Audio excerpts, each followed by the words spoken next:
श्री धर्मेंद्र यादव जी। धर्मेंद्र यादव जी।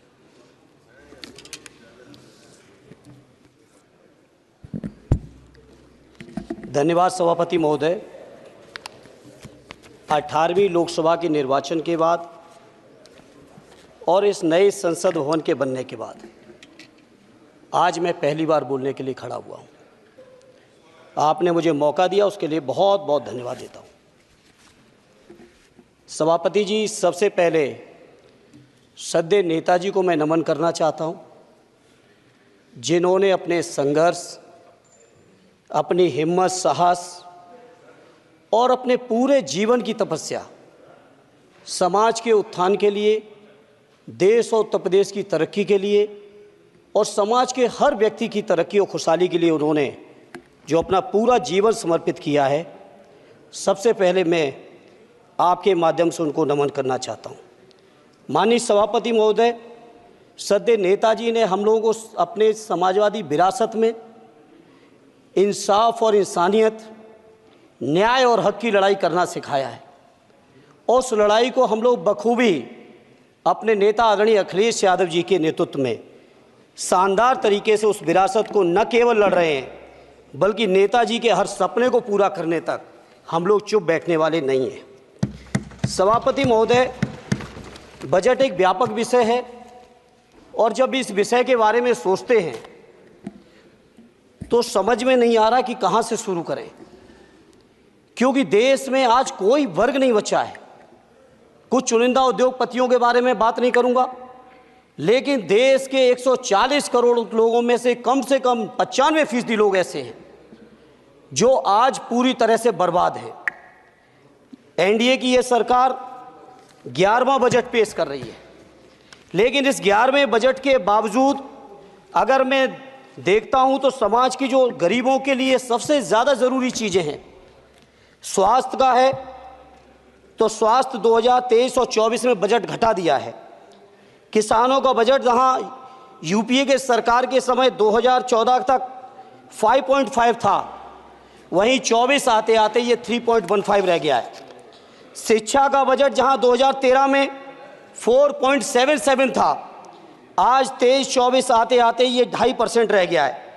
इसी तरह से जितनी भी ज़रूरी चीज़ें हैं, सभापति महोदय, मुझे कहने में कोई संकोच नहीं, ये जो बीजेपी की एनडीए की सरकार है, ये सरकार पूरी तरह से गरीब विरोधी, किसान विरोधी, नौजवान विरोधी, बुनकर विरोधी, छात्र विरोधी, दलित विरोधी, पिछड़ा विरोधी, मजदूर विरोधी, जितनी भी अगर उपाधियां दी जाएंगी सभापति महोदय वो कम हैं। और मैं कोई राजनीतिक भाषण नहीं दे रहा हूं, मैं उदाहरण सहित आपको जब नंबर आए तो बोल देना, और हमें पता है आपका नंबर भी नहीं आएगा आपकी पार्टी में, ये भी पता है हमें। सभापति महोदय, श्रद्धेय नेताजी ने हमेशा कहा है कि चुनाव में या जनता के बीच किया हुआ वादा अगर आप पूरा नहीं करते हैं तो वो भी एक सबसे बड़ा भ्रष्टाचार है, और उस भ्रष्टाचार में अगर किसी ने वर्ल्ड रिकॉर्ड बनाया है तो बीजेपी की और एनडीए की सरकार ने बनाया है। सभापति महोदय, 2014 के चुनाव के समय प्रधानमंत्री जी ने वादे किए कि 2 करोड़ रोजगार हर साल मिलेंगे। स्वामीनाथन जी, जिनको भारत रत्न दिया है, सरकार को मैं धन्यवाद देता हूं, लेकिन वो धन्यवाद अधूरा है जब तक उनकी सिफारिशों को नहीं मानते हो। 2007-8 से लगातार मांग चल रही है देश में कि स्वामीनाथन जी की जो सिफारिश है, किसानों को 1.5 गुना समर्थन मूल्य देने का, एमएसपी की गारंटी देने का, कानूनी हक और अधिकार देने का, उस गारंटी को आज तक नहीं माना, आज तक नहीं माना, आज तक नहीं माना। स्वामीनाथन जी को आज तक नहीं माना। अध्यक्ष जी, डिस्टर्ब ना करिए। सभापति महोदय, मेरा टाइम इसमें काउंट नहीं होगा। आप इधर, अरे यार, इसे जीता है तो ज्यादा ना बोलो, मालूम है कितने बड़े तीरंदाज हो। इधर चलो। स्वामीनाथन जी की आपने नहीं मानी, एमएसपी आपने लागू नहीं की। कितनी बढ़िया बातें कि खाद पे हम सब्सिडी बढ़ा रहे हैं, पहले 50 किलो को 45 किलो, फिर 45 किलो को 40 किलो, और मुझे लगता है कि एक तीसरा कार्यकाल पूरे होते होते केवल 10 ही किलो बचेगा खाद के कट्टे में, इससे ज़्यादा नहीं बचेगा। मंडी एक नहीं बनाई, आत्महत्या इतनी कर रहे हैं किसान। और किसान अगर अपनी एमएसपी की मांग करते हैं, हजारों किसान यहीं दिल्ली की सीमा पर मारे जाते हैं, और आप सोचते हो कि आपकी बात को कोई समझेगा नहीं।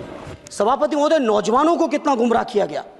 नौजवानों से कह दिया गया हर साल 2 करोड़ रोजगार।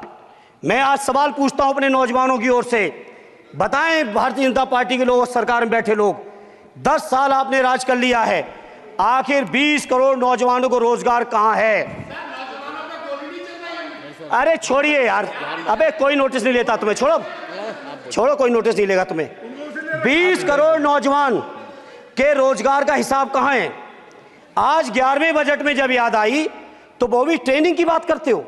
मैं कहना चाहता हूं IIM, IIT के नौजवानों को रोजगार नहीं दे पा रहे हो। आप सोच रहे हो इंटर्नशिप के इस छोटे से शगुफे से नौजवान खुश होंगे? देश के नौजवान खुश होने वाले नहीं है। सभापति महोदय, शिक्षा के मसले पर लगातार बजट घटाया जा रहा है, लगातार सरकारी शिक्षा कम की जा रही है, और ये बीजेपी की सरकार की लगातार प्रयास है कि नौजवान शिक्षित होंगे तो सवाल पूछेंगे। देश की JNU से लेके BHU से लेके MU से लेके जितने बड़े संस्थान हैं, सारे संस्थानों को बर्बाद कर दिया है। एक भी दलित, एक भी पिछड़े, कहीं आपका वाइस चांसलर नहीं है। लगातार जितने भी आपके professor, associate professor, assistant professor की नियुक्तियों में RSS का जब तक कोई फंडामेंटल कोर्स नहीं करेगा, बेसिक कोर्स, तब तक उसकी नियुक्ति नहीं होगी। आप क्या सोच रहे हो देश नहीं देख रहा है नौजवान? UGC का बजट लगातार कम किया जा रहा है। मेरा खुला आरोप है इस सरकार पर कि ये सरकार शिक्षा को प्राइवेट करके, शिक्षा को मुट्ठी भर उद्योगपतियों के हाथों में देके, शिक्षा को चुनिंदा लोगों के हाथ में देके, देश के 140 करोड़, जिसमें मैं समझता हूं 90% लोग गरीब हैं, उन गरीबों के हाथों से शिक्षा को छीनने का ये जो आपकी सरकार षड्यंत्र कर रही है, इसके लिए हम लोग इस मौके पे विरोध करते हैं। लगातार फीस बढ़ा रहे हैं, शिक्षकों की कमी है, रोजगार आप दे नहीं पा रहे हो, सामाजिक असमानता। सभापति महोदय, 2014 में जिस समय सरकार बनी थी NDA की, उस समय देश की जितनी भी जो आर्थिक चीजें थी, जो वेल्थ थी, उसमें पिछड़ों की हैसियत 17% थी, 17%, और आज 10 साल की NDA की सरकार के बाद पिछड़ों की आर्थिक हैसियत हो गई है केवल 9%। मैं कहना चाहता हूं चुनौती के साथ, वित्त मंत्री अपने जवाब में बता दें, अनुसूचित जनजाति का एक भी व्यक्ति देश में अरबपति हो तो बता दो, एक भी अरबपति हो तो बता दो, एक भी दलित को अरबपति आपने बना दिया हो तो बता दो, एक भी पिछड़े को बना दिया हो तो बता दो। आप जवाब में दे देना, आप डेटा दे देना, आप डेटा दे देना, हमारी दबाव नहीं रुकेगी। सभापति महोदय, जब बीजेपी की सरकार, जब बीजेपी के लोग विपक्ष में रहे तो OPS की बातें किए। 10 साल से आप सत्ता चढ़ा रहे हो, 11वां बजट पेश कर रहे हो, पूरा देश आज OPS के लिए, सरकारी कर्मचारी परेशान है, कहीं OPS की चर्चा नहीं है, पुरानी पेंशन की कोई चर्चा नहीं है। सभापति महोदय, पुरानी पेंशन तो पुरानी पेंशन, हम मांग करते हैं, बहुत बड़े राष्ट्रभक्त आप बनते हो, मैं मांग करता हूं देश के पैरामिलिट्री फोर्सेस को आप पुरानी पेंशन दीजिए। मैं मांग करता हूं, आप राष्ट्रभक्त हैं ना, सीमा पे जो सुरक्षा कर रहे हैं, जो शहादत झेल रहे हैं, मेरी मांग है कि आप उनकी OPS दीजिए। वो आप OPS नहीं दे पाओगे। इसी तरह से सभापति महोदय, देश के अंदर बहुत से ऐसे संविदा कर्मचारी, एक से एक बढ़िया फार्मूला, अब कानूनन मंडल आयोग लागू हो गया तो कैसे पिछड़े दलितों को रोकें? तो संविदा कर्मी की प्राइवेट कंपनी, प्राइवेट आपने आउटसोर्सिंग कर दी। आउटसोर्सिंग के कारण से देश के सारे दलित, सारे पिछड़े, सारे आदिवासी आपकी सेवाओं से बाहर हो गए, उनके पास कोई कानूनी हक नहीं। तो ये जो आरक्षण को खत्म करने के तरह तरह के जो आप लोग षड्यंत्र अपना रहे हो, इस षड्यंत्रों को देश का जनमानस पूरी तरह से जान भी चुका है, पहचान भी चुका है, और इसीलिए उत्तर प्रदेश से तो आपको कर ही दिया है बाहर, देश से भी बाहर जल्दी करेंगे, और हमारे साथी मिलकर दूसरे प्रांतों से भी बाहर करेंगे।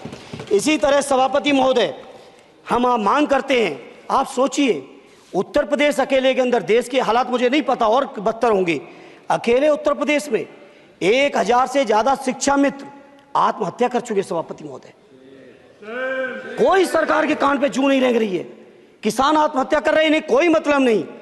अनुदेशकों को तनख्वाह नहीं मिल रही है समय से, कोई मतलब नहीं। आंगनबाड़ी महिलाएं परेशान हैं, इनको कोई मतलब नहीं। सभापति महोदय, आपकी आशा बहुएं, आपकी ये रसोईया महिलाएं, आपकी आंगनबाड़ी, पंचायत सहायक, रोजगार सेवक, मैं समझता हूं सभापति महोदय यहाँ बैठे हर सदस्य के पास इनके क्षेत्रों का ये डेलीगेशन जरूर मिलता होगा और मांग करता होगा कि कम से कम हमारा मानदेय बढ़ाया जाए, हमें स्थायी किया जाए। सभापति महोदय, इसके लिए सभापति महोदय मेरी पार्टी के किसी भी मेंबर से हम नंबर कम कर लेंगे, टाइम, मेरा टाइम बढ़ा दीजिए, बढ़ा दीजिए, कोई भी मेंबर हमारे लिए दे देंगे टाइम, हम लोग। इसलिए सभापति महोदय इन सभी समस्याओं के लिए मैं आपसे कहना चाहता हूं कि इनका समाधान करिए, और नहीं समाधान करेंगे तो अभी तो बैसाखी पे बन गए, बिहार और आंध्रा को पैकेज देखे फिर देश में कितने राज्यों को पैकेज दे पाओगे। अरे वित्त मंत्री जी, उत्तर प्रदेश से आते हो, इतना भी हक नहीं कि पूरे बजट भाषण में एक बार उत्तर प्रदेश का नाम आ जाता। इतना अयोध्या से नफरत हो गई, अयोध्या से अवधेश जी क्या जीत गए, आप लोगों को इतनी नफरत हो गई कि एक भी उत्तर प्रदेश का एक बार भी नाम नहीं आया। सभापति महोदय, इसे मैं आज इस मौके पर सभापति महोदय देश के गरीबों, किसानों, नौजवानों, व्यापारियों, बुनकरों सभी की ओर से कहना चाहता हूं, ये बजट देश विरोधी बजट है। कुछ समस्याओं के लिए सभापति महोदय संवेदनशीलता के साथ मैं कहूंगा सरकार को विचार करना चाहिए। श्रद्धेय नेताजी जब रक्षा मंत्री थे, उन्होंने व्यवस्था दी थी कि देश के अंदर जो भी सैनिक शहीद हुए हैं उनको ससम्मान उनके घरों पे जाके राष्ट्रीय सम्मान के साथ उनकी अंत्येष्टि हो। मैं उन्हीं की परंपरा को आगे बढ़ाते हुए एक और मांग करता हूं सभापति महोदय कि जो हमारे शहीद जिनकी अंत्येष्टि स्थल जहां कहीं भी बना हो, जिस भी परंपरा से बना हो, अरे आपको कुछ नहीं पता है, अरे यही तुम्हारे सैनिकों के लिए यही तुम्हारा भाव है। सभापति महोदय, आप बोले सर। सभापति महोदय, मेरा अनुरोध है अग्निवीर की योजना खत्म की जाए। ये 4 साल के सैनिक से देश की उतनी मजबूत रक्षा नहीं हो सकती। नौजवानों को गुमराह करके केवल 4 साल, उन्हें दो ना 60 साल तक रिटायरमेंट, 4 साल बाद वो कहाँ नौकरी ढूंढेंगे। इसे मेरी मांग है अग्निवीर की योजना खत्म की जाए। साथ ही साथ मेरी एक मांग और है कि जो शहीदों की शहादत स्थल है उसको शहीद स्थल के तौर पर डेवलप करने के लिए केंद्र सरकार को अतिरिक्त बजट देना चाहिए। मैं नहीं समझता हूं इसमें किसी को कोई दिक्कत होनी चाहिए। इसी तरह सभापति महोदय, बातें बहुत लंबी लंबी की जाती हैं, थोड़ा सा मैं अपने क्षेत्र के बारे में कहूँगा। आदरणीय हमारे नेता माननीय राममूर्ति वर्मा जी ने भी कहा है, माननीय लालजी वर्मा जी ने भी, जो बाढ़ की समस्या है, जो समस्या बिहार में है नेपाल से पानी छोड़ने की, वही समस्या उत्तर प्रदेश की भी है। और विशेषकर पूर्वी उत्तर प्रदेश में अगर आप चलिए तो खीरी से शुरू करेंगे, पीलीभीत खीरी से लेके पूरा आप चले जाइए और एकदम कुशीनगर बॉर्डर तक, बिहार बॉर्डर तक पूरी की पूरी समस्या है। घाघरा जब आती है तो मैं समझता हूँ इन जिलों के लाखों लोगों को तहस नहस करके चली जाती है। जितना विकास होता है सभापति महोदय, बरसात के समय वो सारा का सारा विकास पूरी तरह से खत्म हो जाता है। इसलिए मेरी मांग है केंद्र की सरकार से कि बजट आप पास कर रहे हो तो कम से कम उत्तर प्रदेश से इतनी नफरत ना करो। 2 बार तो उत्तर प्रदेश की दम पे ही बैठे थे और तब भी ये वित्त मंत्री जी हंस रहे हैं, इनके यहाँ भी आता है, बाढ़ तो जाती होगी महाराज, बसता तो नहीं होगा, कुशीनगर बसता नहीं होगा, आपका मऊ बसता नहीं है, आजमगढ़ बसता नहीं, अम्बेडकर नगर बसता नहीं, बहराइच बसता नहीं, खीरी बसता नहीं, श्रावस्ती बसता नहीं, पीलीभीत बसता नहीं, बलिया बसता नहीं है, कुशीनगर बसता नहीं है, गोरखपुर बसता नहीं है। इतने जिले तो हमारे उत्तर प्रदेश के प्रभावित हैं। तो बिहार की तरह से एक विशेष पैकेज हमारे उत्तर प्रदेश के लिए भी दे दो। कम से कम इतना तो कहने की हिम्मत रखो, केवल चीखने के लिए बैठे हैं सबके सब। सभापति महोदय, दूसरा एक मैं बात, हमसे पूर्व जो सांसद रहे हमारे आजमगढ़ के, बड़ी लंबी लंबी बातें की, गोरखपुर से आजमगढ़ होते हुए बनारस तक का हमने रेलवे लाइन स्वीकृत करा दिया। सभापति महोदय, मैंने जब पता किया अधिकारियों से तो सच्चाई ये है कि अभी उस पर एक भी पैसे का बजट का आवंटन नहीं है, नहीं है बजट का आवंटन। हाँ, आज आप ही ने तो पेश किया बजट, आप ही तो साइन किए हो, निर्मला जी ने तो किया नहीं होगा, आप ही ने किया होगा। तो सभापति महोदय, उस पर बजट भी आए, उस पर बजट भी आना चाहिए। दूसरा सभापति महोदय, ये जो समस्या है बाढ़ वाली, मैं समझता हूँ कोई अकेले मेरी नहीं है, मेरे अकेले क्षेत्र की नहीं है। जो भी संवेदनशील व्यक्ति होगा इस पर जरूर गंभीरता से सोचेगा, उसको सोचे।